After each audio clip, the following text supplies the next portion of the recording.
Urang bungah pisan ningali babaturan anu bisa nyempetkeun waktu keur babarengan, bisa popotoan babarengan komo deui jeung babaturan anu saperjuangan. Hampura urang teu bisa miluan dina eta kagiatan. Urang teu miluan dina eta kagiatan lain berarti urang teu boga katanggung-jawaban, tapi urang boga urusan dinu lian anu leuwih penting tina eta kagiatan. Lamun ku urang ieu teu digawean, urang otomatis moal bisa miluan ujian.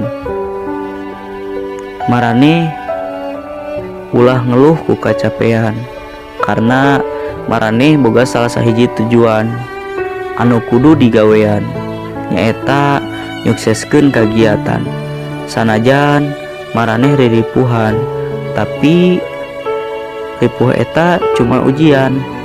Lamun maraneh ngalaman kagagalan, ulah pernah nyerah, ulah pernah pasrah, karena kagagalan eta engkena bakal aya kaberhasilan anu moal bisa dibohongan.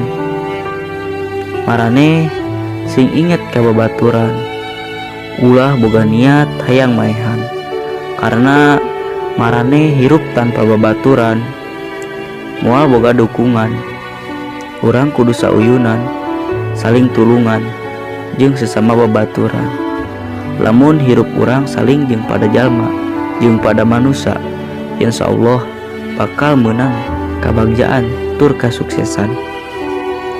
Sakedeung deui bakal ujian, beres ujian bakal kelulusan, beres kelulusan urang pasti bakal pipisahan, bakal ngajalankeun kahirupan tanpa babarengan.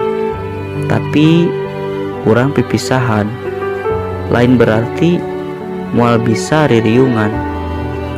Dina sairingna waktu berjalan, maraneh pasti bakal inget kana liliwetan.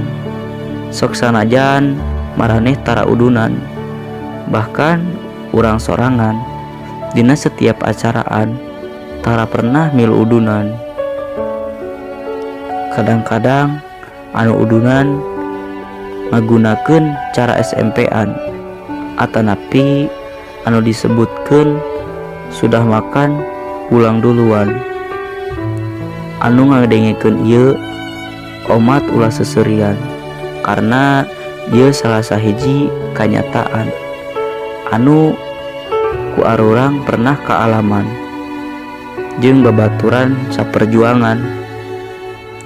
Liliwetan ieu anu bakal ngajadikeun salah sahiji kenangan keur arurang. Teu hilap ngahaturkeun rebu nuhun kangge Bapak Lareka anu salaku pembina OSKA, oge Bapak Wandi Setiawan salaku Wakasek Kesiswaan. Thank you babaturan.